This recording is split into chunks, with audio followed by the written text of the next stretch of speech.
What's up friends, welcome back to Joe Tutorial, and in this video I'm going to show you how to generate images with the power of AI on Rednote. So once you're on Rednote guys, you can see here under my post that I have two pictures here and they're both generated by AI. So how do you do it? Once you're on the Rednote, just simply tap the plus at the bottom and it's going to open up your pictures, videos, etc. But at the top right you will see text note. Simple tap on that and it's going to open up this section here where you can write whatever.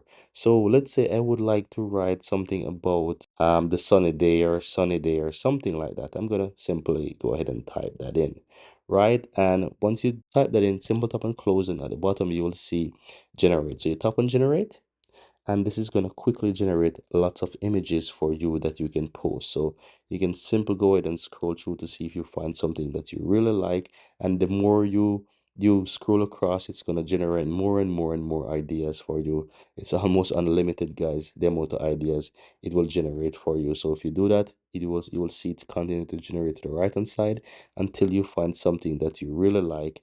Then all you have to do is just simply go ahead and just tap on the one that you like. So I'm gonna just choose something randomly, this one here, and then once I'm finished, just simply tap on confirm.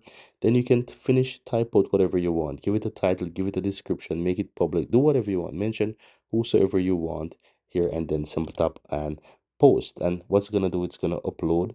Here it takes some time. I would say take about 2 minutes or 3 minutes or something like that. Then the post will be made and you can find that post under your profile. You want to simply tap on me and you will see the post under the post section under your profile. As I said, it takes a little bit of time, so you just need to quickly refresh each time and just wait for a little while and you will see the post appear. So I've done these two and yeah, they're both showing up there. And that's it guys, very easy and very simple.